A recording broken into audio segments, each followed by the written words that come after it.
আমার নবীর ডাকে যারা যাবে গো, আমার আল্লাহ বলেন আমার বন্ধুকে পাওয়ার জন্য যারা ঘর থেকে বাহির হয়, এক কদম সামনে বাড়ে আমার নবীকে খুশি করার জন্য, সে কদমটা যেনই আমার জান্নাতের দিকে আগাইয়া দেয়।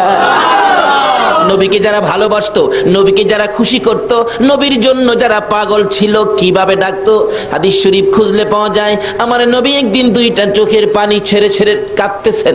সাহাবীরা জড়ো হয়ে যায়, ইয়া রাসূলুল্লাহ, এইভাবে চোখের পানি ছেড়ে ছেড়ে কেন কাঁদেন আমরা জানতে চাই।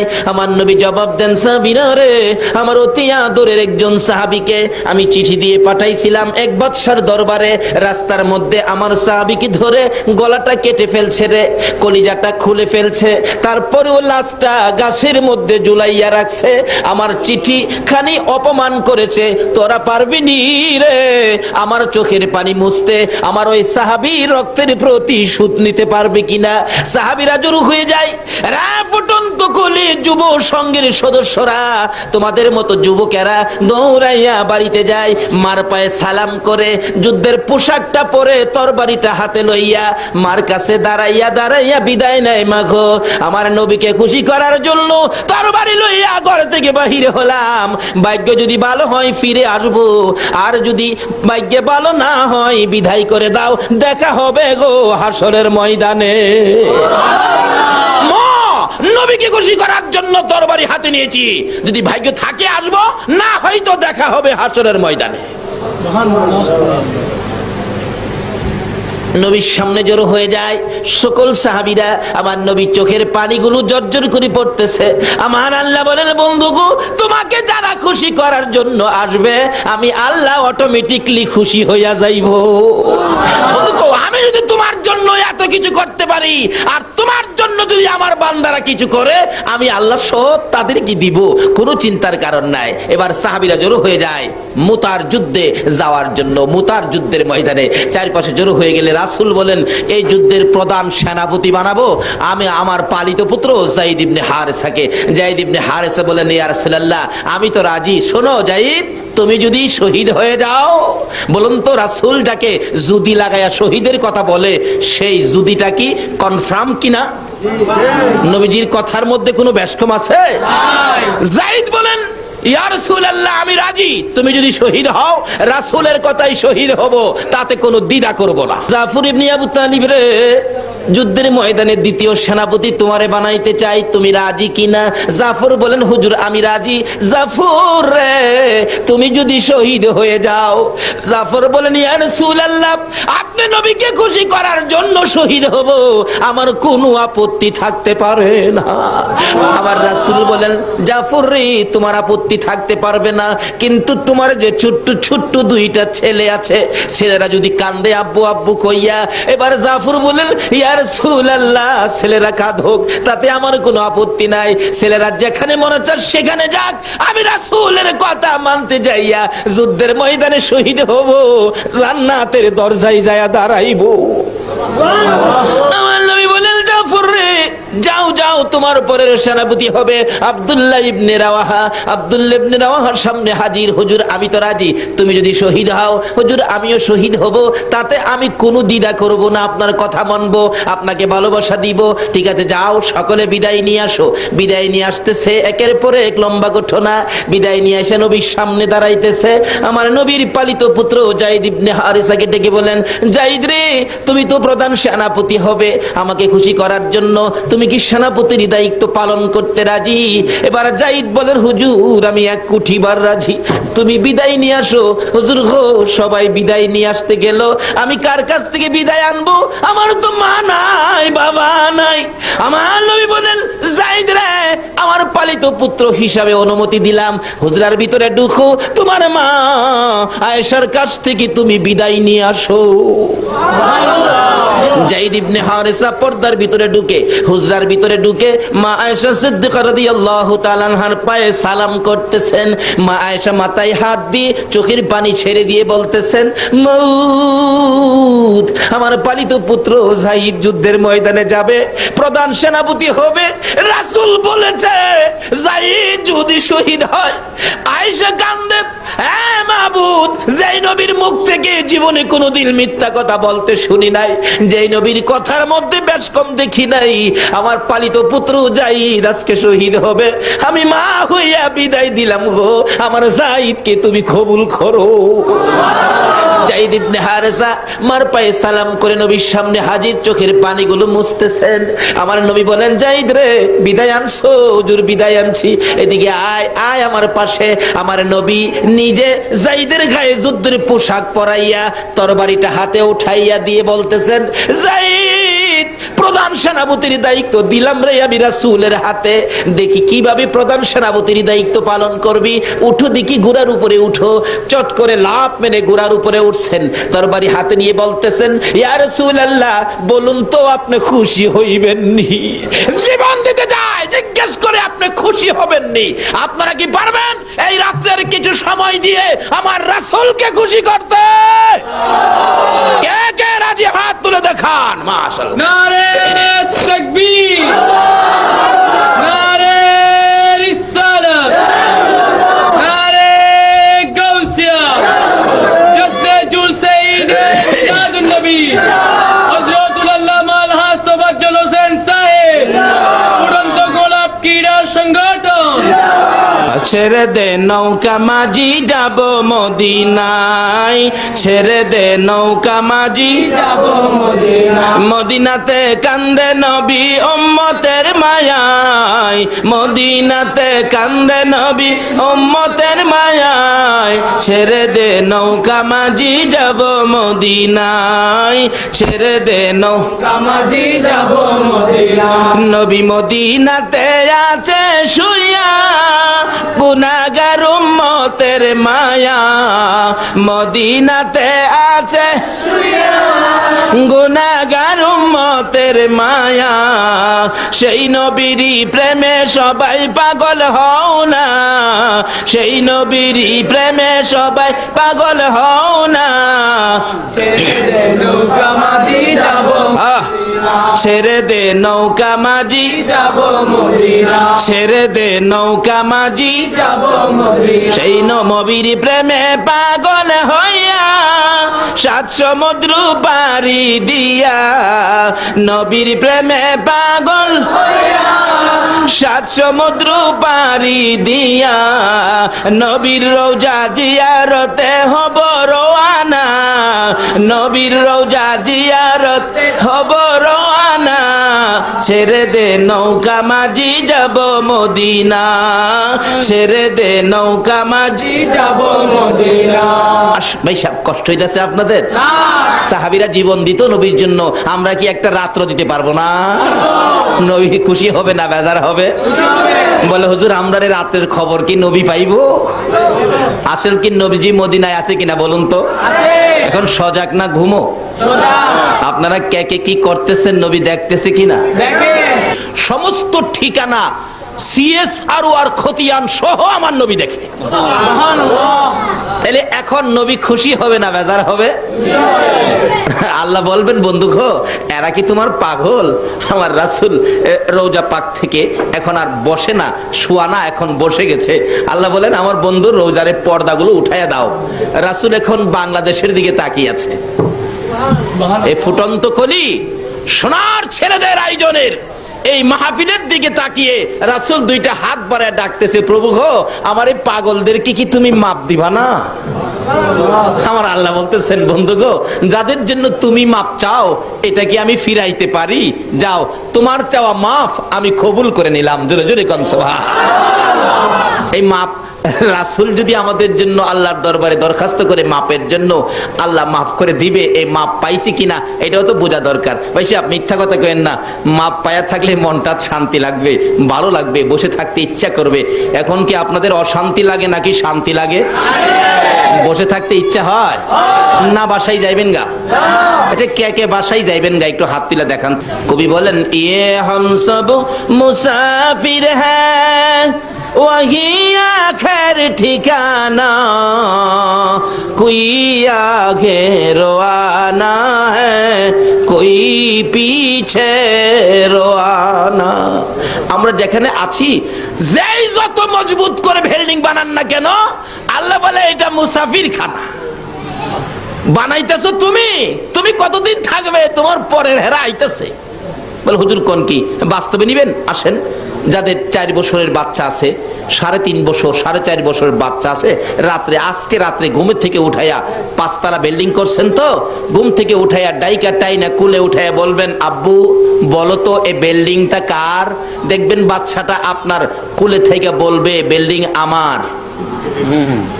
বলো তো এই সেগুন কাঠের বক্স খাট এটা কার? দেখবেন বাচ্চা বলবে আমার। আপনি বললেন হ্যাঁ বেটা আমার রোজগারের পয়সা দিয়ে বানাইলাম বিল্ডিং, খাট পালং ফার্নিচার, তোর হইলো কিভাবে? বাচ্চা দেখবেন আপনার কুলে থেকেই বলবে ও আমার দি। এটা প্রমাণ করেন। আল্লাহ বলেন এখনই তোর বাচ্চা তোর কুলে থেকে কয় তুই যেটা বানাইছস এইটা বলে হ্যাঁ। ये हम सब मुसाफिर हैं वही आखिर ठिकाना, कोई आगे रवाना है, कोई पीछे रवाना। আমরা যেখানে আছি এটা হলো একটা স্টেশনের প্ল্যাটফর্মের মতো, বাস স্ট্যান্ডের যাত্রী ছাউনির মতো, যে যাই বানাইতেছেন এটা যাত্রী ছাউনি। যার যার গাড়ি যেদিন আসবে সব রেখে শুধু শুধু খালি খালি রওনা হয়ে যাবেন, কিচ্ছুই সাথে নিতে পারবেন না। শুধু নেওয়ার মতো 2টা জিনিস আছে, একটা আছে আমার আল্লাহ, আর একটা থাকবে আমার রাসূল। জোরে জোরে কোন সুবহানাল্লাহ। আজকে এই 2 জনকে কিভাবে খুশি করা যায়, আর 2 জনকে খুশি করতেই হবে, কেন করতে হবে এটাও আলোচনায় আসবে। যদি একটু লম্বা হয় আপনারা থাকবেন তো? বলতেছিলাম থাকবেন না কেন? আল্লাহকে খুশি করলেন শুকর আদায় করে, এই জন্য আল্লাহ 3টা পুরস্কার আমাদেরকে দিয়ে দিলেন।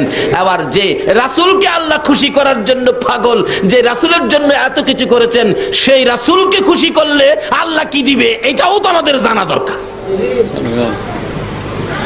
বলতেছিলাম যায়েদ ইবনে হারেসা রাসূলকে খুশি করার জন্য ঘোড়ার পৃষ্ঠে উঠে দেখাইতেছেন, ইয়া রাসূলুল্লাহ তরবারি হাতে নিলাম, যুদ্ধের পোশাক লাগাইলাম, দেখুন তো ঘোড়ার মধ্যে উঠেছি, প্রধান সেনাপতির দায়িত্ব, আমার পক্ষে কতটুকু সম্ভব হবে?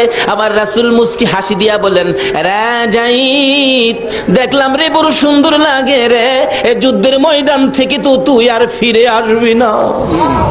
তুমি যে শেষ দেখা আমাকে দিয়ে গেলে, আমার কাছ থেকে তুই শেষ বিদায় দিন নিয়ে গেলে, যাও যাও যায়েদ ইবনে হারেসা যাও, তোমাকে বিদায় দিলাম। এমনি সময় পর্দার ভিতর থেকে একটু ফাঁকা করে ডাকতেছে যায়েদের বিবি, স্বামী দাঁড়াও গো, একটুখানি দাঁড়াও। কেন কেন? স্বামী যেই রাসূল জীবনে কোনোদিন মিথ্যা কথা বলে নাই, যেই রাসূলের কথা জীবনে কোনোদিন সোতা পরিমাণ বেশ কম হয় নাই, রাসূল বলেছে তুমি যুদ্ধের ময়দানে শহীদ হয়ে যাবে। স্বামী গো জীবনে তো আর তোমার সাথে কোনোদিন দেখা হবে না। স্বামী আমি বিবি হইয়া অনুরোধ করি, তোমার কাছে আবদার করি, তুমি গোরাত থেকে নাইমা একটু পর্দার ভিতরে আসো, আমি বিবি তোমাকে জীবনের শেষ দেখা দেই। একটা চিৎকার মারছে যায়েদ ইবনে হারেসা, হ্যাঁ নিষ্ঠুর বিবি তুমি কি জানো না রাসূলকে খুশি করার জন্য ঘোড়ার পৃষ্ঠে উঠেছি, রাসূলকে দেখাইয়া দিয়েছি। হ্যাঁ বিবি, যেই জায়গার মধ্যে যুদ্ধে যাওয়ার পরিবেশে আমার রাসূল দেখেছে, রাসূলের ইচ্ছাই ঘোড়ার পৃষ্ঠে উঠেছি, আর কারো ডাকে আমি ঘোড়ার থেকে নামতে পারি না। ফুটন্ত খুলি যুব সংঘের উদ্যোগে যেই মাহফিলে আপনারা বসে আছেন, দেখুন নবীর কত ভালোবাসতো যুবকেরা। যায়েদ ইবনে হারেসা বলেন রাসূলের নির্দেশে ঘোড়ার উপরে উঠেছি, রাসূলকে খুশি করার জন্য যুদ্ধের পোশাক গায়ে দিয়েছি। বিবি গো নবীজির কথা ছাড়া কারো কথাই এই ঘোড়ার পিঠ থেকে নিচে নামবো না। তাহলে বোঝা গেল বিবির চাইতেও রাসূলের ভালোবাসা বেশি না কম? এখন আমরা দোকানের ভালোবাসা ছাড়তে পারলাম না, বাড়ির ভালোবাসা ছাড়তে পারলাম না, নবীর ভালোবাসার জন্য পারলাম না আজকে বৃষ্টির মধ্যে মাহফিলে শরীক হইতে। আজকের মাহফিলে শরীক হওয়াটার বাস্তব প্রমাণ হবে আমরা নবীকে ভালোবাসি। ইয়া মুহাম্মদ পিয়ারা নবী এসো নিরালায়, ইয়া মুহাম্মদ পিয়ারা নবী, ডাকেন ডাক।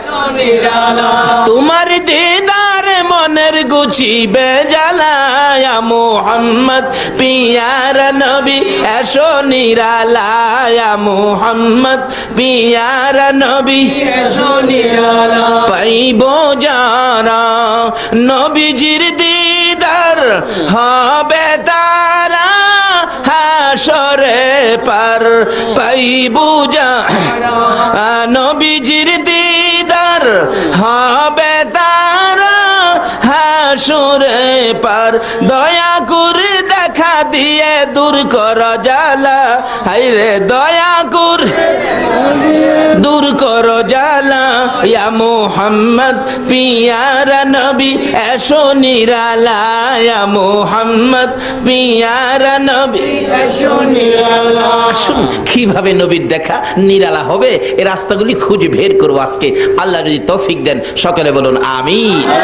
এবার যাইদ বলতেছেন, বিবি গো নবীর কথাই গুড়ার পৃষ্ঠে উঠেছি, কারো কথাই নামবো না, নবীকে ভালোবাসি রে, নবীর চেয়ে বেশি আর কাউকে ভালোবাসি না। বিবি ডাকতেছেন, স্বামী গো আজকে তোমার সাথে জীবনের শেষ দেখা হবে, শহীদ হয়ে যাবি, আর তো কোনোদিন তোমার সাথে দেখা হবে না। স্বামী গুড়া থেকে যদি না নামো, মুখোশটা মুখের মধ্যে লাগিয়ে রাখছো, মুখোশটা পরেছো, মুখোশটা একটু সরিয়ে দাও, আমি তোমাকে এই গুড়ার উপরে রাইখা জীবনের শেষ দেখা দেই।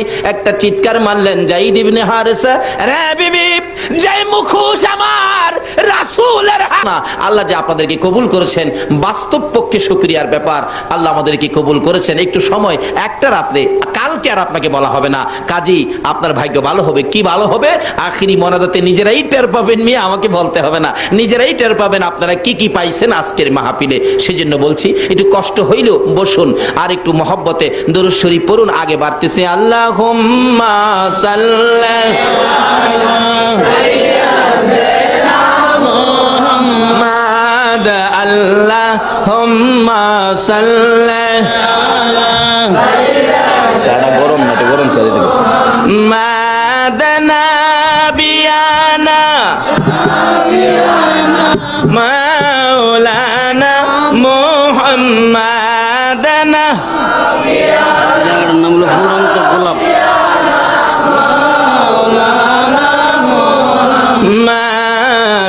মাদাল্লাহুম্মা সাল্লি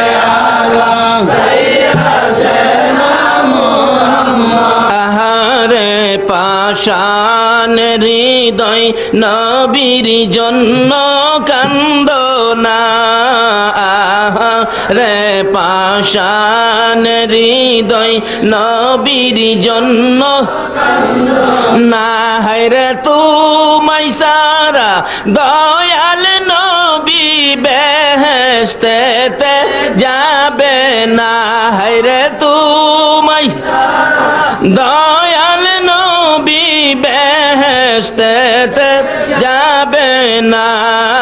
আল্লাহুম্মা সাল্লি আলা সাইয়্যিদিনা মুহাম্মাদ, আল্লাহুম্মা সাল্লি আলা সাইয়্যিদিনা মুহাম্মাদ, মুহাম্মাদ, আল্লাহুম্মা সাল্লি সাদা গরম না, তো গরম চাই দিবে মাদানা বিয়ানা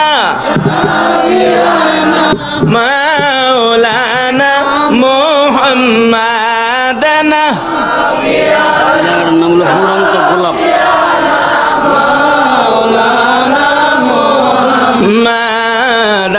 মাদাল্লাহুম্মা সাল্লি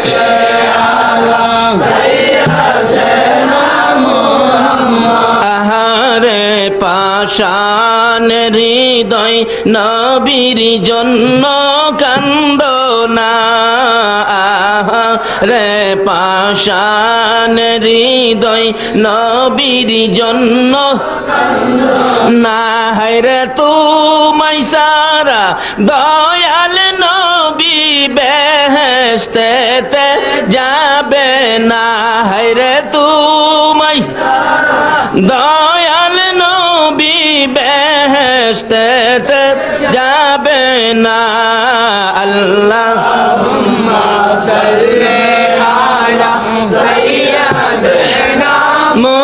মুহাম্মদ আল্লাহুম্মা সাল্লি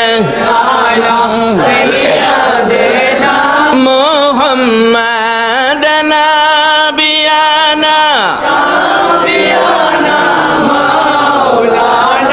মুহাম্মদ নাবিয়ানা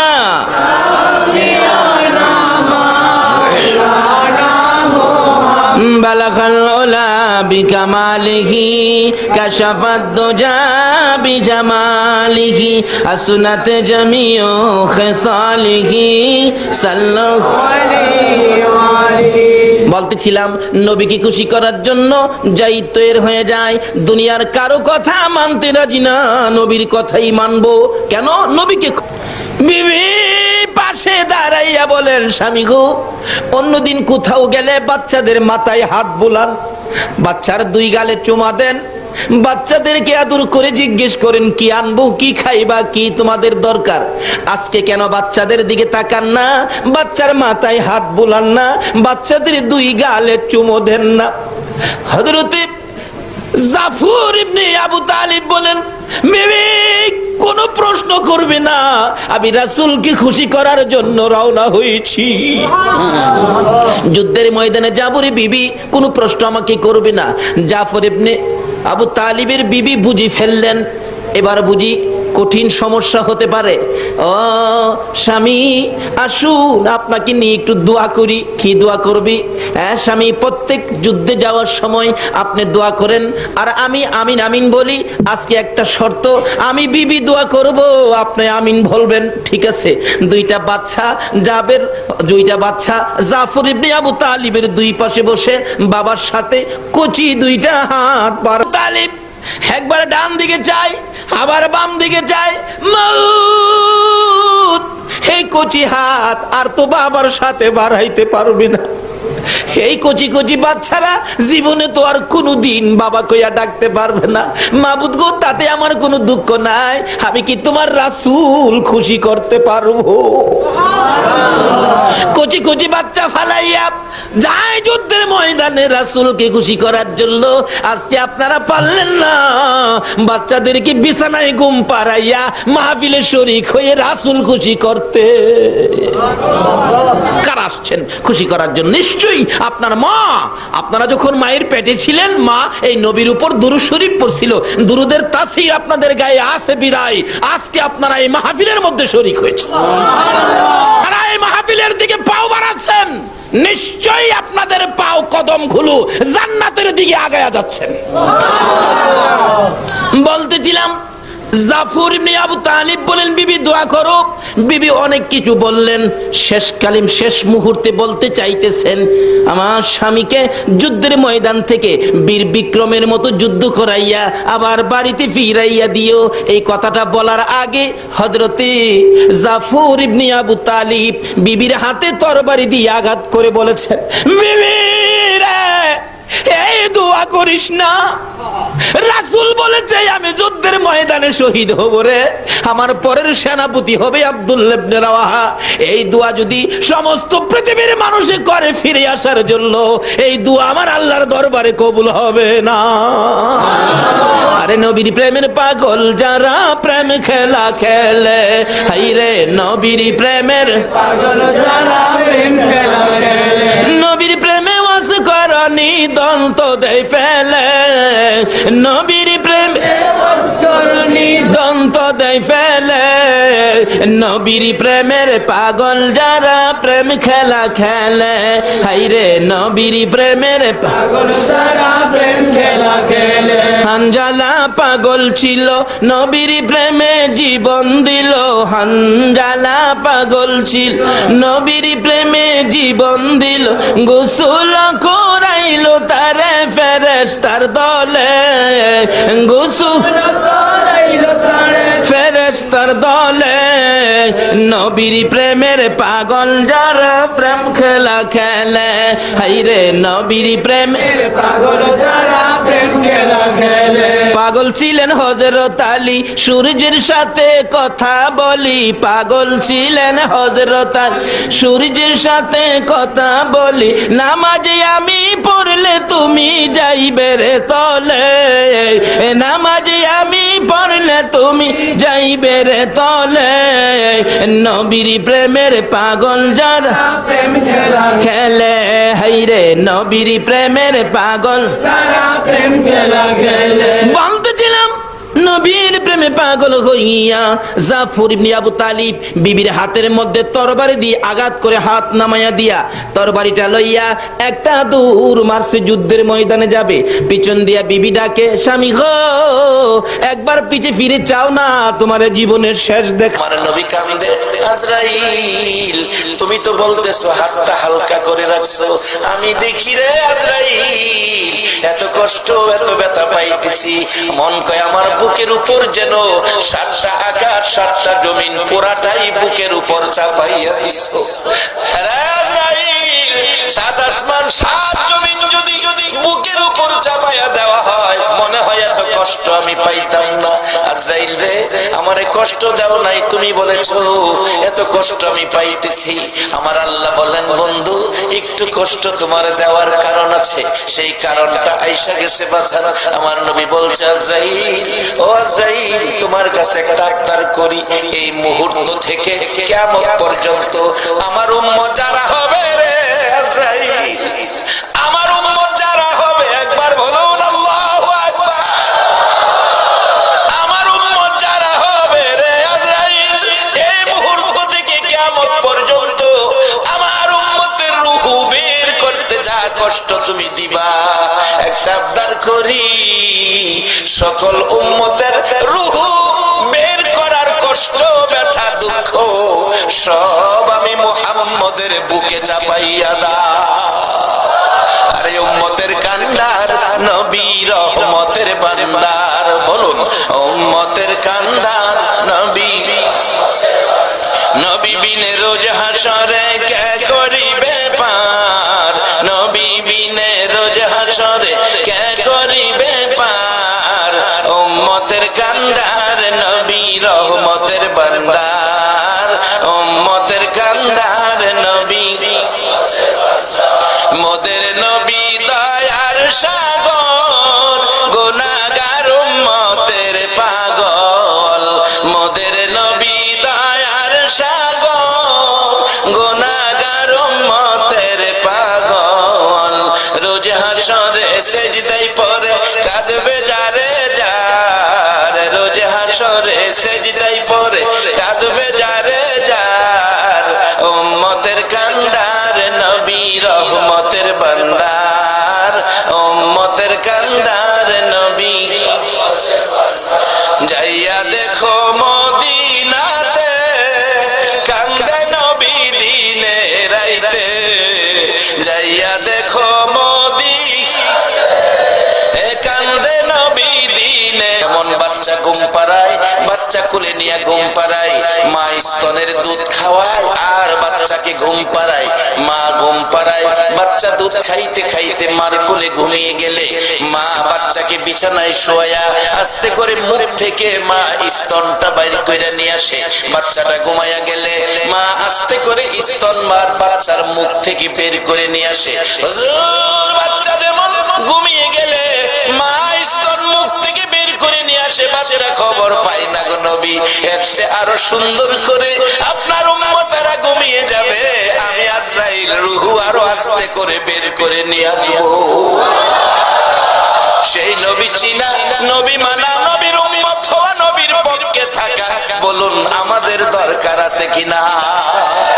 বাবারা, তাহলে কি লাভ হবে? আসুন সামনে মহব্বতে আরো দুরূদ মদিনায় পাঠান। আল্লাহুম্মা সাল্লি সাইয়্যিদানা মুহাম্মাদ, আল্লাহুম্মা সাল্লি মাওলানা বালাগাল উলা বিকামালিহি কাশাফাত দুজা বিজামালিহি হাসনাত জামিউ খিসালিহি সাল্লু।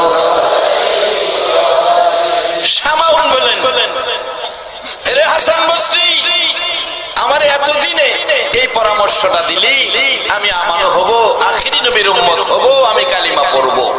তবে শর্ত হলো, আমার নবীর হাদিস শর্ত পেয়েছি, মান ক্বালা লা ইলাহা ইল্লাল্লাহু ফাদাখালাল জান্নাহ। হাসান বসরি রে, তুমি একটা লিখিত দাও, তুমি একটা লিখিত দাও, তুমি যে আমারে কালিমা পড়াইছো, আখিরি নবীর উম্মত বানাইছো, আমানু বানাইছো। আল্লাহ ওয়ালারা, আল্লাহর ওলিরা কি করে? আমানু বানাইছো। তুমি একটা লিখিত দাও, আমি কবরে যাইয়া প্রশ্নের সম্মুখীন হলে লেখাটা দেখাবো। আর কিছু আনতে পারি নাই, এই যে দেখো শামাউন আমানু হয়ে আসছে। হাসান বসরি রহমাতুল্লাহ আলাইহি কালিমা পড়াইয়া আমাকে আখিরি নবীর উম্মত বানাইছে। হাসান বসরি শুধু লেখাটাই নয়, আমার মৃত্যু হয়ে গেলে কালিমা পড়ার পর তুমি আমার নিজের হাতে গোসলটা দিও। বাবারা গোসল দিবে, বড়ি পাতার গরম পানি, সাদা কাপড় পরাবে প্রত্যেকের। এই বাবা, আমি সহ আমি নিজে এখন থেকে নিজের প্রস্তুতি করতেছি। একটা ছেলেরে মাদ্রাসায় দিছি, ছেলেটা আলেম হবে, ক্লাস 9-এ পড়তেছে, এবছর 10-এ উঠে গেছে, আলেম হবে। আমি বলেছি বাবা, জানাজার নামাজের নিয়ত ভালো করে শিখো, তোমারে মাদ্রাসায় পড়াইছি তোমার রোজগার খাওয়ার জন্য নয় গো বাবা। আমার যেদিন মৃত্যু হবে, সাদা কাফনের প্যাকেট হবো, যেদিন আমার জানাজার সামনে শুয়াইয়া তোমার বড় ভাই, আমার বড় ছেলে চোখের পানি ছেড়ে ছেড়ে বলবে, আমার বাবারে মাফ করে দিও। সেদিন তুমি আমার ছেলে আলেম হইয়া তুমি আমার জানাজাটা পড়বে, এটাই জীবনের শেষ আশা। বাবারা, মুর্দারকে গোসল দিয়ে কাফন পরাইয়া মাথার বানটা খুইলা রাখে লোকেরা দেখার জন্য। এমন সময় মাথার বান যখন আবার দিয়ে ফেলে মুর্দার কাঁদতে থাকে, ও আমার বন্ধুরা, আমার এই 3 বাচ্চাটা কাঁদতেছে, তোমরা আমার বানটা খুইলা দাও, আমি আমার বাচ্চাটারে আরেকটা বার দেখা যায়। বলুন এই সময় আমাদের প্রত্যেকের সামনে আসতেছে কিনা? আমার নবী বলেছে, নবী পরামর্শ দিয়েছে, কাফা বিল মাউতি ওয়াইদান, আর ওয়াজ লাগে না, একটা ওয়াজ যথেষ্ট। মৃত্যুর কথাটাকে যখন স্মরণ রাখবে, মৃত্যুর কথাটা স্মরণ থাকলে একটা ওয়াজই যথেষ্ট হয়। বাজার আমার লাগানো গাছ থাকবে, আমার বান্দা বিল্ডিং থাকবে, আমার কষ্টের রোজগারের টাকা ব্যাংকে পড়ে থাকবে, আমার শুধু সাদা কাফনটা দিয়া খবরও পাঠাবে। সেদিন প্রত্যেকের সামনে আছে কিনা বাজার একটু হিসাব করার জন্য নবী পরামর্শ দিয়েছে। আর দুনিয়াও মাজরাতুল আখিরা, দুনিয়াটা আখিরাতের বাজার। বাজার মার পেটে ছিলাম, রূহের জগতে ছিলাম, রূহের জগতে বাজার নাই, মার পেটে ছিলাম, বাজার নাই। কবরে যাব, একটা পুরি সার দোকানও পাইবেন না। বাজার হাসরের মাঠে যাবেন, তরি তরকারির দোকান পাবেন না। দোকান হইল দুনিয়াতে। রাসূল পরামর্শ দিয়েছে, রোজগার যা করেন এখান থেকেই করেন। আজকে যারা মাহফিলে বসে আছো গো, তোমরা কবরের শান্তির ব্যাগ বাজার দিয়া ভইরা পালাইছো। একবার বলুন আল্লাহু আকবার। যার বাস্তবতাই ছিলাম, হাসান বসরি রাহমাতুল্লাহ আলাইহি গোসল দিলেন। মৃত্যুর পরে শামাউনকে কাফন কাফন পরাইলেন, কাফনের ভিতরে কাগজটা ঢুকাইয়া দিলেন। জানাজা শেষে কবরে দাফন করে বাড়িতে এসে ঘুমিয়ে গেলেন। আল্লাহর ওলি হাসান বসরির জীবনীতে লেখে, রাত্র গভীর স্বপ্নে দেখতেছে শামাউন জান্নাতি পোশাক পরে আয়েশা ডাকতেছে, হাসান বসরি, এই তোমার কাগজটা তোমার দেওয়ার জন্য আসছি, এই তোমার কাগজ তুমি নিয়ে যাও।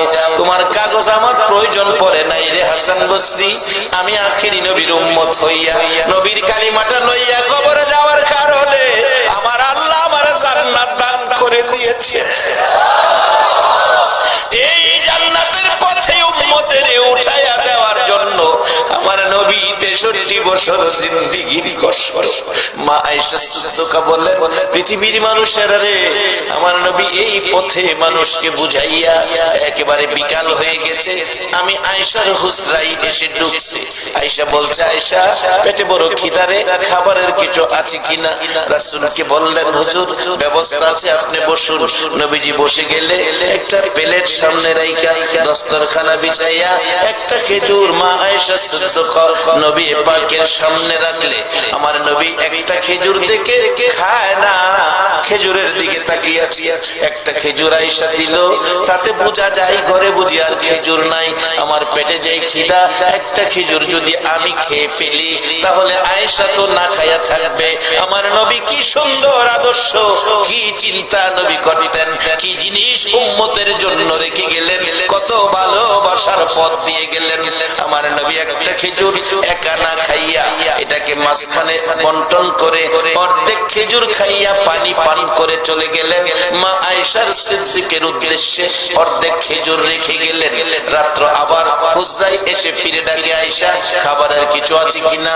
মা আয়েশা সিদ্দিকা বলেন, হুজুর বসেন, খাবার আছে। অর্ধেক খেজুর নিয়ে সামনে হাজির করে চলে আমার নবী অর্ধেক খেজুর দেখে গো গাল বেয়ে চোখের পানি পড়ে। রে আয়েশা, তুমি কি খেজুর খাও নাই? হুজুর আমি খাই নাই। আপনি সারাদিন উম্মতের জান্নাতি বানানোর জন্য কষ্ট করেন গো নবী, আপনি আয়েশা না খাইয়া ঘুমাবেন এটা সম্ভব নয়। আমি আয়েশা ঘরে থাকি, কষ্ট করি না, আমি না খাইয়া ঘুমাইতে পারি। হুজুর আপনি খেজুর খান, পানি পান করে আমার নবী ঘুমান। আমার নবী খায়া না খায়া উম্মতের এই পথে আছে। আজকে কারা গো 1400 বছর পর আমার নবীর কষ্টের এই পরিবেশ লইয়া বসে আছে। আমার মন কয় তোমাদের জন্য আমার নবী ফুলসিরাতের ঘাটে বসে থাকবে।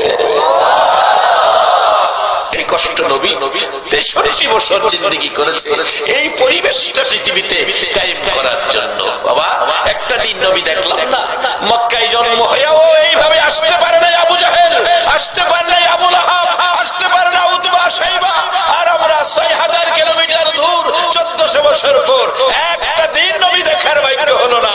তারপর আরামের ঘুম হারাম করে এই নবীর উম্মত হইয়া নবীর রেখে যাওয়া কোরআন সুন্নাহর পক্ষে বসা আপনাদের ভাইয়ের কাছে কত।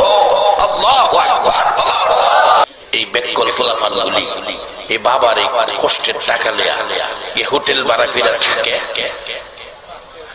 সকালে কিচ্ছু নাই, কক্সবাজার কিচ্ছু নাই, শুধু সাগরের পানি ছাড়া কিচ্ছু নাই। পানি তো আমাদের দেশে টিউবওয়েলও আছে, সাগরের পানি টিউবওয়েলের পানি তো অনেক ভালো, কারণ টিউবওয়েলের পানি খাওন যায়, সাগরের পানি খাওন যায়। খালি পানি দেয় আর এটা না, এরপরে কি করে জান না? তো আপনারা তো দেখছেন না, জানা গেছে দেখি সকালবেলা গেছি, দোকান খুলতেছে, অনেক দোকান দেখি খালি দেখি শর্ট প্যান্টের দোকান, শর্ট প্যান্ট, অন্য কোনো ভালো জিনিসের দোকান নাই। আর বার্মিজ স্যান্ডেলের দোকান আছে। বাবুল ভাই আছে, ওই ক্যাসেট করতেছে, উনি চিটাঙ্গের মানুষ। বার্মিজ বার্মায়া কিছু ফন্সের স্যান্ডেল আছে, আর শুধু শর্ট প্যান্ট চিনছেন তো? এটা ব্যাঙ্গে বোঝান লাগবো, ব্যাঙ্গে বুঝাই গুমটাও ব্যাঙ্গে। এক বেচারা ফাইজমা বানাইছে, নামাজি মানুষ, ফাইজমা তো যে বানাইছে গড়ার নিচে গেছে, গড়ার নিচে ফাইজমা বিন্দা তো নামাজ হবে না। সকালবেলা স্ত্রীর কইছে, কই গো ফুলার মা, ফাইজমাটা বড় হয়ে গেছে, এটা আদাত কাইটটা কমায় আসে, এটা বালা করে সিলাই আর একটু নামাজের জন্য এটা সুবিধা না। জোহরের সময় নামাজ পড়তেছে, পোলার মার খেল নাই, এটা আর করে নাই। ফাইজমা বইরা দেখে আগের জায়গাতে। পরে মেয়েরে কইতেছে, মা তোমার মারে কইলাম কথাটা শুনো না, তুমি এটার আদাত কমায় আয়, সিলিদা দিও। মেয়ে কো আব্বা আমি সিলিদা দিব। আসরের সময় পড়তে এসে আয় দেখে আগের জায়গাতে। কি গো মায়া? আব্বা আমার মন নাই। ফোলার বউ রে কইছে, বউ দুজনে কইলাম শুনো না, তুমি তো ফোলার বউ, আমার কথাটা শুনো, এটার আদাত কমায় সিলিদা দিও। মাগরিব পড়তে এসে আয় দেখে আগের জায়গাতে। কি গো? আব্বা আমার মন নাই। ছোট বোন আছেন, একটা বোনের কইছে, বোন গো হেরা তো করলো না, তুই তো আমার বোন, ভাইয়ের দরদটা তোর কাছে আছে। ভাই কি করতাম? কয়টার আদাত কমাইস। আচ্ছা গেছে গায়ে এসার করতে হয়েছে আগে জায়গা। কিরে কব ভাই আমার মন নাই। পরে বেচারা মনটা কষ্ট, সার জন্য পেলাম কাজটা করলো না। পরের দিন সকালবেলা ঘুম তুইটা কেউ উঠছে না ঘুমতে, বাড়ি অনেক স্বামীর মনে কষ্ট দিচ্ছি, স্বামীর মনে কষ্ট দিলে এটা আল্লাহ মানতো না, কাজটা খারাপ করছি। তাড়াতাড়ি কেউ ঘুমতে না উঠবার আগে এটা আদাত কেটে সিলি দিয়ে ধুয়ে রাখছে। মেয়ে ঘুমের থেকে উঠতে কয় আব্বার মনে কষ্ট দিছি, মা বাবার মনে কষ্ট দেওয়া বড় ব্যথা। মেয়ে ওটা আদাত সিলিতে ধুয়ে দিচ্ছে। ফুলার বউ নাস্তা টাস্তা রান্না করছে, রান্না করে কয় অনেক কাম কাজ নাই, শ্বশুরে কইছিন ফাইজমাটা কমাইতাম, এটা না কমাইলে কামটা। ফুলার বউ আদাত কাটতে এটা রেখে দিয়েছে। নাস্তা টাস্তা খাইয়া যার যার কামে গেছে গা। বোন কই ভাই যে কইলো কালকে কথাটা শুনলাম না, এমন অন্যায় মানুষে করে বড় ভাইয়ের সাথে। বোনও গিয়ে এটার আদাত কাটটা এটা রেখে দিছে। বড় ভাই জোহরে নামাজও যাইবো, আইসে নামাজও যাইবো, ফাইজমা ফিনবো, আয়া ফাইজমা ফিনতে এটা হাফ প্যান্ট হয়ে গেছে, বাজারে 2 শর্ট প্যান্ট। আমরা ছোটবেলা শুনছি হাফ প্যান্ট, হাফ প্যান্ট, আর ওখানে হয়েছে এটা শর্ট প্যান্ট। গিয়া দেখি কক্সবাজার কয়েকটা শর্ট প্যান্টের দোকান, এও নতুন না বাঁচান, সব পুরান। তা আমি জিগাইলাম দোকানদার রে, এইগুলি কি বিক্রি হবে এখানে? এগুলি কেউ নিবে? এই পুরান শর্ট প্যান্ট লইয়া বসে রয়েছেন। হুজুর এখানে কিছু পাগল আছে, আপনারা না, আপনারা জানি না। আমি বললাম এটা কোন পাগল রে, এটা কিনে আমার দেখুন লাগবো। আমি কিনা আজ দেখে যাবো, কত একটু খার হইনি, কিনে না হুজুর, এটা 20 টাকা ঘন্টা ভাড়া দেই। কেমন ব্যাককল চিন্তা করেন, 20 টাকা ঘন্টা শর্ট প্যান্ট ভাড়া লই। লক্ষ লক্ষ মানুষ খানায় কাবার চারিপাশে ঘুরে প্রশ্ন করলেন, ও মানুষ এইখানে তোমরা ঘুরো কেন, ব্যাপার কি? লোকজন জবাব দেন, ফাতেমা গো আমরা হলাম খানায় কাবার পাগল। ফাতেমা জিগায়, ও খানায় কাবা, এই মানুষ হলো তোর জন্য পাগল, তুই খানায় কাবা কার পাগল? খানায় কাবা বলেন, ফাতেমা রে আমি খানায় কাবা হলো আমি আল্লাহর পাগল। ফাতেমা বলেন, প্রভু মানুষ খানায় কাবার পাগল, খানায় কাবা তোমার পাগল। ও আমার আল্লাহ, আমি ফাতেমা জানতে চাই তুমি আল্লাহ কার পাগল? আমার আল্লাহ বলেন, ফাতেমা রে আমি হইলাম আমার বন্ধু মুহাম্মাদুর রাসূলুল্লাহর পাগল। একটা দৌড় মেরে ঘরের ভিতরে ঢুকলেন। বাবা গো এখানে কাবার পাশে মজার ঘটনা দেখলাম। কি ঘটনা রে ফাতেমা? বাবা গো এই মানুষগুলো খানায় কাবার পাগল, খানায় কাবা নাকি আমার আল্লাহর পাগল। বাবা আমার আল্লাহকে জিজ্ঞেস করলে আমার আল্লাহ জবাব দেয়, আল্লাহ বলে তুমি মুহাম্মাদুর রাসূলুল্লাহর পাগল, তুমি নবীর পাগল। বাবা গো আমি ফাতেমা জানতে চাই তুমি নবী কার পাগল? আমার নবী 2টা চোখের পানি জর্জর করে ছেড়ে দেয়, ফাতেমা রে আমি নবী আমার উম্মতের পাগল।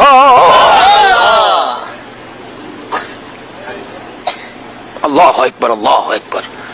ইব্রাহিম আল্লাহর পাগল হইয়া কি করে? আরে আল্লাহ যার ভালোবাসায় কুল কায়নাত সাজাইছে, আজকে সে নবীর উম্মত আমরা, আমাদের চরিত্র কোথায় আর নবীর আদর্শ কোথায়? আল্লাহ পাক কোরআন শরীফে আমাদের উদ্দেশ্যে ওয়াজ করেছেন, ইয়া আইয়ুহাল্লাযীনা আমানু দুখুলু ফিস-সিলমি কাফা, তোমরা পুরাপুরি ভাবে ইসলামের মধ্যে দাখিল হয়ে যাও।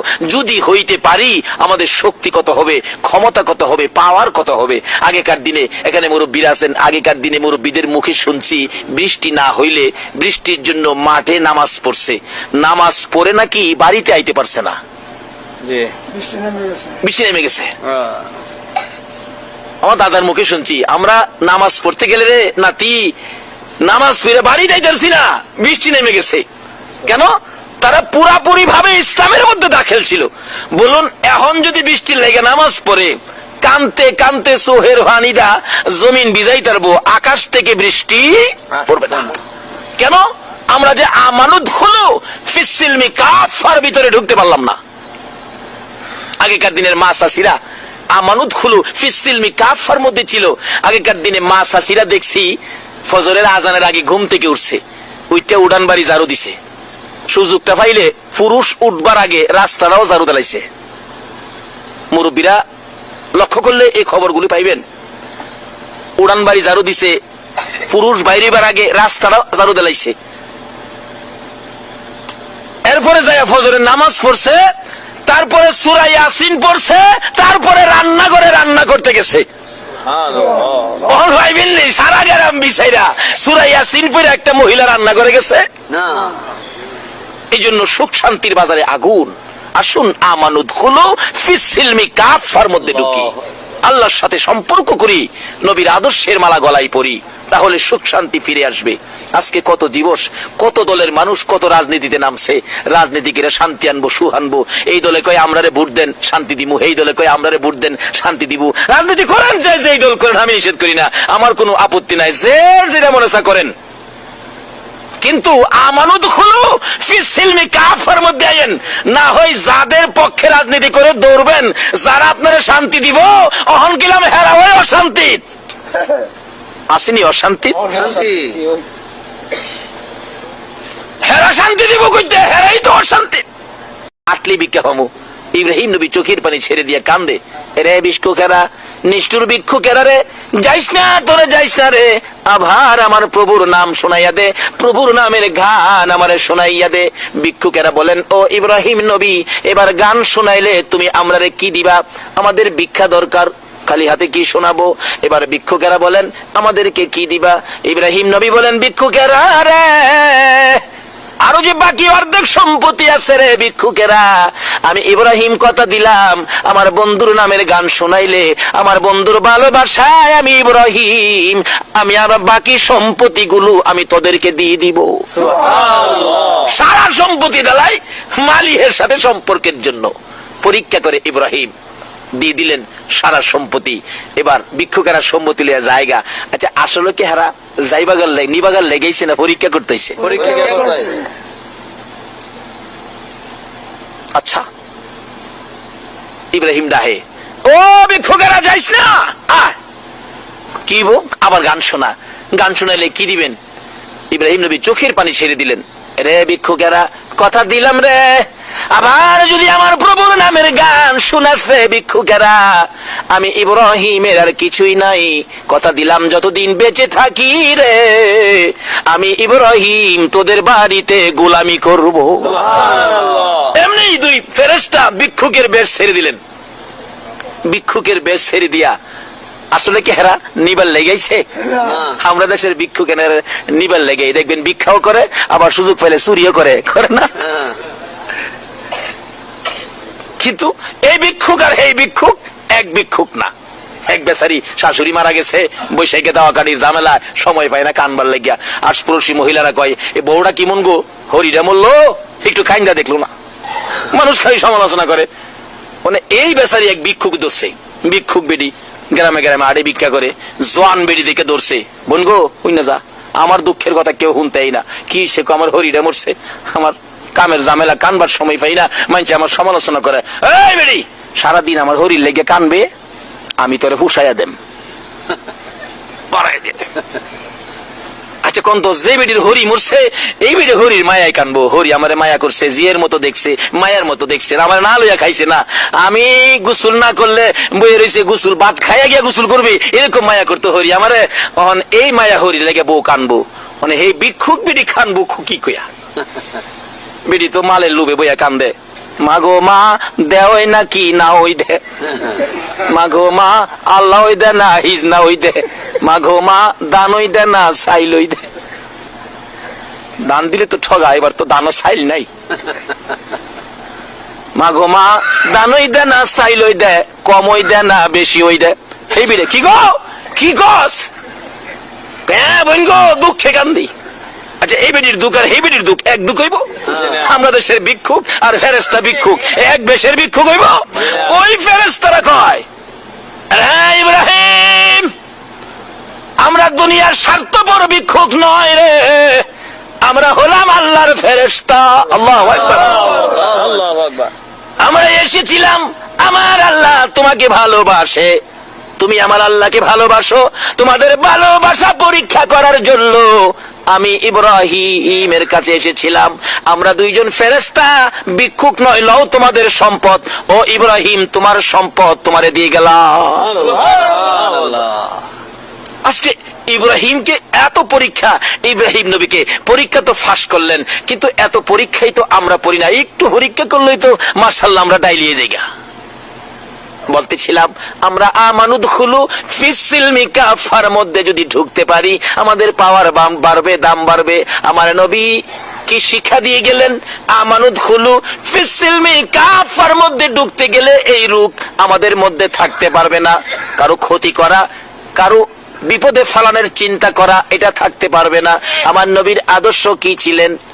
আবু জাহেল গর্ত করছে, নবীরে মাইরা লাইতো, নবী তো পার হয়ে গেছে, অহন গর্তের ভিতরে ফইরা আছে কে? আবু জাহেল। 70 গজ মাটির নিচে, কিতাব লেখে 70 গজ মাটির নিচে থেকে ডাকতেছে, তোরা কারা রে?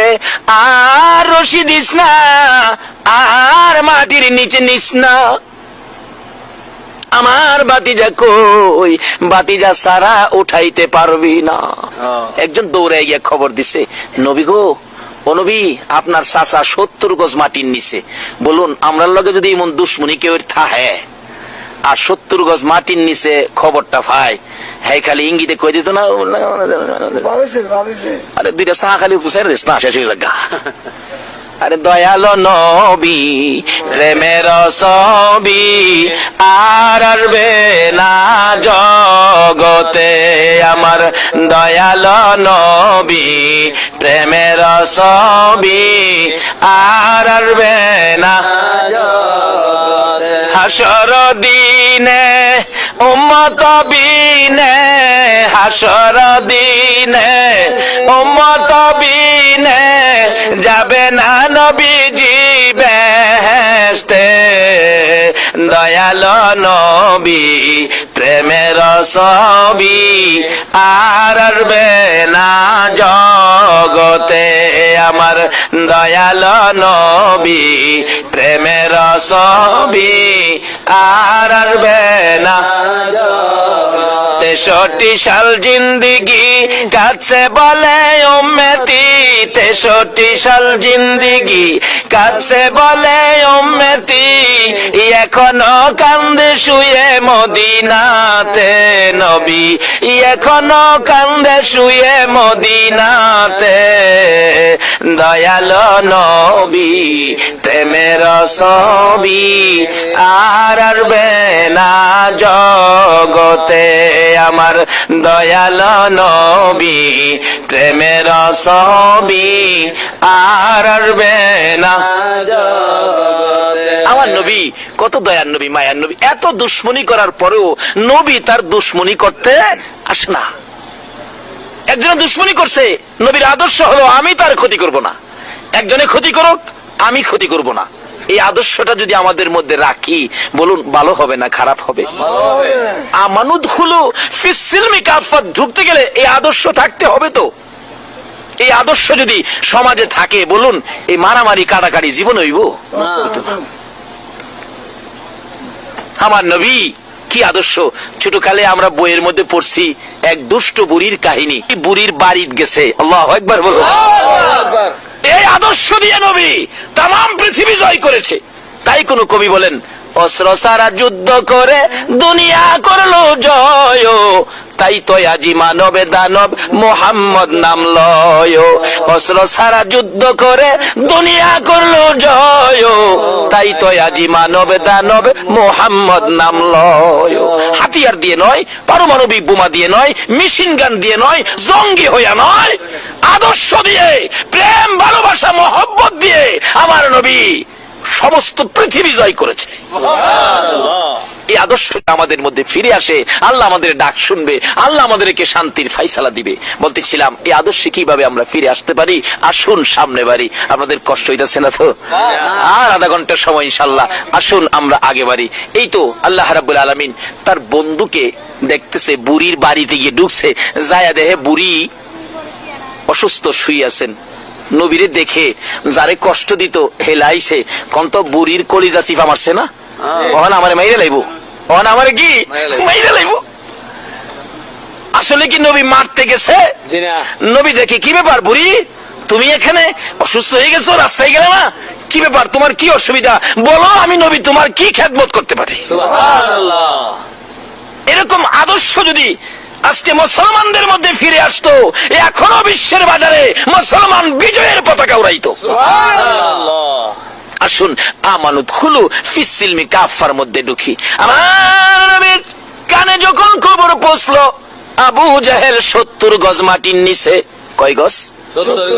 140 হাত, 70 গজ মাটির নিচে গিয়া দেখছেন না তো, মাঝে মাঝে কয় ফেসো ফালাই তাহলে তোমার 70 গজ মাটির নিচে নিমু, কয় না কথাটা? এই কথাটা আইসে করতে আবু জাহেল লই দিয়ে গেছে। হে রে ভাইলে জুতাটা বাইরম ধরার, এই কামটা করে গেছে। দেখেন কমাইছে একজন একজন, তোমার ঠিক মতো ফেসো ফালাই তাহলে 70 গজ মাটির নিচে নিমু। আচ্ছা কন্ত 70 গজ মাটির নিচে তুমি যে হেরে নিবা, তোমারও তো লগে 69 গজ যাওন লাগবো। 69 গজ না গিয়া হেরে 70 গজ নিবো কেমনে, এই চিন্তাটা আর করে না। হযরত নূহ আলাইহিস সালাম দোয়া করছেন, আল্লাহ আল্লাহ গো সমস্ত পৃথিবী ধ্বংস করে দাও, পানি দা সব শেষ করে দাও। আল্লাহ গো পানি দা শেষ করলে তুই থাকবি কই? শিয়ালে বলে দোয়া করে, শিয়ালে রাস্তার দিনের বেলা শিয়াল বাইরিলে কাকে দেখবেন কাকা করে, কাকে শিয়াল দেখলেই কাকে কাকা করে, তখন শিয়ালে দোয়া করে, আল্লাহ গাছের আগাটা পানি যাইতো, রাস্তায় কাটা দেয়, আমারে গালি দেয়, ধাক্কা দেয়, চাচা তুমি যদি আমার পক্ষে আসো, কালিমার মালা গলায় পরো, ও চাচা তুমি যদি আমানুদ খুলু ফিসসিলমির মধ্যে ঢুকে যাও, আমার মন বলে তুমি আমার পাশে থাকলে মক্কার লোকেরা আমাকে আর কষ্ট দিবে না। আবু জাহেল বলেন, এত বড় সাহস ভাতিজা তোমার, আমাকে তোমার দলে নিবা, তাইলে তো আমার নেতৃত্ব থাকবে না। ভাতিজা এত সাহস তোমার, দাঁড়াও আমি আসতেছি।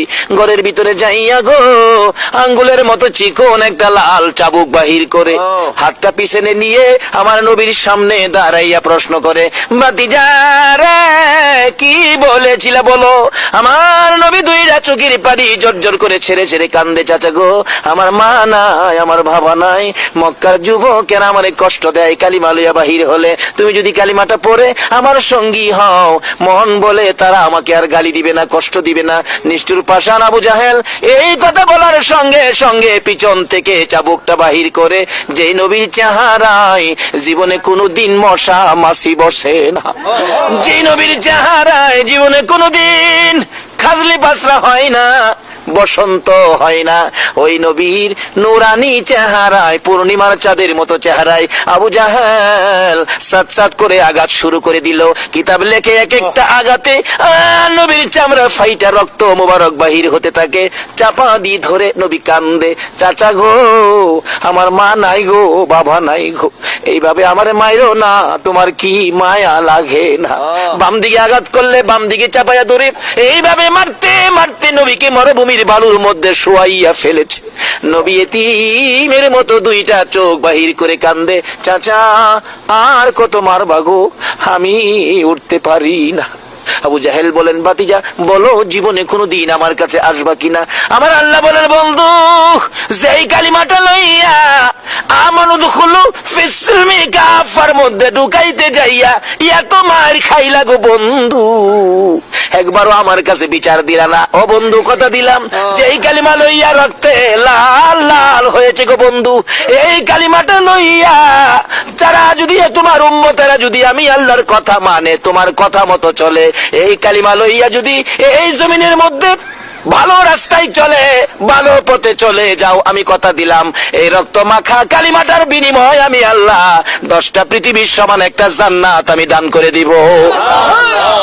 এত কষ্ট দিলেন যে আবু জাহেল, এই আবু জাহেল 70 গজ মাটির নিচে আমার নবী খবর পায়া দৌড়ে আইতাছে। চাচারে উঠাইতো, দরজার কিনারে খাড়িছে, কি আদর্শ, কি শিক্ষা। ডাকতেছে, চাচা, চাচা গো। নবীজির শব্দ পাইছে 70 গজ মাটির নিচ থেকে। ভাতিজা, ভাতিজা আইসো বাবা। চাচা আমারে উঠাও। নবীজি গায়ে, চাচা এই গর্তটা কার লেগে করছো? অনকে আর মিশা কথা কইয়া পারে? বাবা তোমার লেগে করছিলাম। নবী কান্দে, চাচা গো কেমনে তুমি এত নাদান হইলা, এত নিষ্ঠুর হইলা? আমার লেগে যখন করছো ওখানে আমি তোমারে উড়াইতাম না, উড়ামু কালিমাটা ফললে। আবু জাহেল কে, বাজান আগে উড়াও, মাটির অবস্থা ভালো না, 70 গজ নিচে তো সুবিধা না, বিপদ দেখা যায়, আগে আমার উড়াও, তারপরে কালিমাটা ফরমু। আচ্ছা আপনাদের ধারণা কি আসলে কি হ্যাঁ ফরবো? এর তো কপাল পুরা, ভাগ্য তো ভালো না। হাফসি বেলাল এই কালিমা পরে আমানত হলো ফিসিলমি কাফার মধ্যে ঢুকে গেল। কিন্তু আবু জাহেল এত বড় জ্ঞানী হইয়া পারলো না, মূর্খের বাপ লকব পেয়ে গেল। আবু জাহেল কয়, বাবা আমার আগে উঠাও। নবীজি নিচের দিকে হাত বাড়াইলেন, আবু জাহেল উপরের দিকে হাত বাড়াইলেন। আমার আল্লাহ কয়, রে জিবরাইল আমার বন্ধু এসে গেছে, আর বাকি থাকতে পারে না। হাতের সাথে হাত মিলে গেছে। আল্লাহু আকবার বলুন। আমার নবী একটা টান দিয়ে উপরে উঠাইয়া জিজ্ঞেস করেন, চাচা গো, ও চাচা কালিমাটা পড়ো। আবু জাহেল বলেন, ভাতিজা রে এত বড় জাদুগির তুমি আগে জানি না। নাউজুবিল্লাহ বলুন। আমার নবী কি জাদুগীর? এমন এক রাস্তা দিয়ে গেলেন যে রাস্তায় আমার আল্লাহ ওয়াজ করেছেন, ইয়া আইয়ুহাল্লাযীনা আমানু দুখুলু ফিস-সিলমি কাফা, তোমরা পুরাপুরি ভাবে ইসলামে দাখিল হও, তাইলে কি হবে? আমাদের শান্তি আসবে। আমরা যা বলি আমার আল্লাহ শুনবেন, আমরা যা ডাকি আমার আল্লাহ শুনবেন। আগেকার দিনে নামাজ পড়লে বৃষ্টি সাথে সাথে আসতো, বলুন এখন নামাজ পড়া বৃষ্টি আনার ক্ষমতা কারো আছে? আগেকার দিনে জ্বর তাপ হইলে মসজিদের ইমাম সাহেবের কাছে গেছে, শুনছি মুরব্বীদের মুখে বাঁশের সুঙ্গার মধ্যে ফু দিয়া দিছে, বাঁশের সুঙ্গাত ফু দিয়া দিছে, এইটা মুখ বন্ধ কিরা গরনিয়া ছাইরা দিলে জ্বর ভালো হয়ে গেছে। সোহেতে গড়াইবর আলুর ভর্তা বানাইতাম বই দিচ্ছি। রাসূল বলছে, একটা নলা খাবার যদি কারো পেটে হারামের থাকে 40 দিন পর্যন্ত একটা সেজদাও কবুল হবে না। আরেক বেটার ক্ষেত্রে ভিয়াইজ আলুর ভর্তা খাইয়া নামাজ পড়তো, যা নামাজ পড়ছে ঠিক কিন্তু কবুল হয় না। এই জন্য ডাকলে আমার আল্লাহ ডাক শুনে না। অথচ একটা মহিলার জীবনী, বাবারে ডাকো ডাকো, কিন্তু আমানুদ খুলু ফিস-সিলমি কাফার মধ্যে গিয়ে ডাকো, ডাক দিতে দেরি আমার আল্লাহ কবুল করতে দেরি করবে না। তার বাস্তবের মধ্যে আসুন। কিন্তু মহিলাদের নামাজ আমাদের নামাজ, মহিলাদের ইবাদত আমাদের ইবাদত। আসলে মহিলাদের মধ্যে আমানুদ খুলু ফিস-সিলমি কাফার মধ্যে ঢুকতে গেলে আরেকটা কাজ বাকি আছে, যে মহিলারা স্বামীর সাথে বাড়াবাড়ি করে, স্বামীর কথা মতো চলে না, স্বামীর খেদমত করে না। এই মহিলারা আমানুদ খুলু ফিস-সিলমি কাফা ঢুকেও আল্লাহর জান্নাতে যাইতে পারবে না। আবার মহিলারা নরম পায়া যে স্বামী মহিলাদের উপর অত্যাচার করলো, জুলুম করলো, এটা মহিলা তো অসহায়, কত দূর থেকে স্বামীর মায়ায় স্বামীর মহব্বতে মা বাবা ভাই বোন আত্মীয় স্বজন সব ছেড়ে স্বামীর বাড়িতে আসে। কি বলেন ঠিক কিনা? নাকি বংশ লয়ে ইয়ে শুধু স্বামীর মায়ায়? রাসূল বলছেন, এই মহিলাটা অসহায়, তুমি যদি তার খুঁটিনাটি অপরাধ মাফ করে দিতে পারো, একটা কবুল হজের সওয়াব তোমার আমল নামায় দাও। এলাকা আবার মহিলারাও সুযোগ পাইয়া স্বামীর গারো দিল না। তোমাকেও স্বামীকে শ্রদ্ধা করতে হবে, স্বামীর খেদমতের চিন্তা করতে হবে, স্বামী কিভাবে খুশি হবে এটাতে থাকতে হবে। কারণ হাসরের দিন আল্লাহ পাক বিচার করবেন, স্বামীর সাক্ষী দিবেন স্ত্রী, স্ত্রীর সাক্ষী দিবেন স্বামী। কোন স্ত্রী যদি বলে আমার স্বামী খুব ভালো ছিল, আল্লাহর কারো কাছে কিছু জিগাবে না, ফেরেশতাদের কাছেও জিগাবে না, আমার আল্লাহ স্বামীকে মাফ করে দিবে। কোন স্বামী যদি বলে আমার স্ত্রী ভালো ছিল, আল্লাহ ফেরেশতাদের রিপোর্ট নিবে না, স্বামী বলেছে স্ত্রী ভালো ছিল, আমার আল্লাহ মাফ করে দিবে। রাসূল বলছে, এইভাবে স্বামী স্ত্রীর মহব্বত সম্পর্ক যেই ঘরে আছে, রাসূল বলছেন এই ঘরটা বেহেশতের টুকরা হয়ে গেছে। যেই ঘরে স্বামী স্ত্রী মহব্বত নাই, রাসূল বলেন এই ঘরটা জাহান্নামের টুকরা হয়ে গেছে। মা বোনেরা, নবীর মেয়ে খাতুনে জান্নাত ফাতেমা তো জাহরার জীবনী খুলুন। ফাতেমার ঘরে আগুন, ওই সময় বাবা মনটা কষ্ট করে ঘর থেকে বেরিয়ে গেছে। এমনি সময় ফাতেমা বুরগাটা পরে গো, বুরগাটা লাগাইয়া ঘর থেকে বেরিয়ে গেছে। ঘুরতে ঘুরতে কোথাও স্বামীরে পাইল না। ও মা বোনেরা, জান্নাতি মহিলাদের সরদারিনী ফাতেমা স্বামীর জন্য কি করে দেখো, খুঁজতে খুঁজতে কোথাও পাইতেছে না। গভীর রাত্রে নবীজির দরবারে যাইয়া মা ফাতেমা কান্দে, বাবা স্বামী আলীকে পায় না।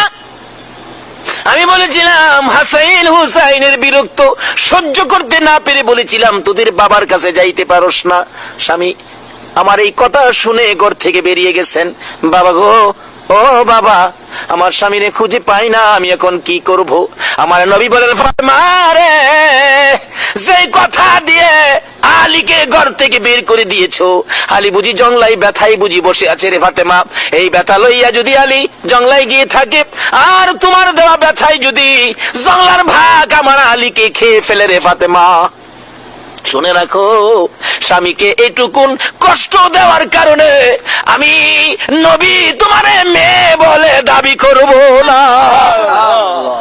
স্বামীকে এইটুকুন কষ্ট দেওয়ার কারণে আমার নবী বলেছে তোমাকে মেয়ে বলে দাবি করব না।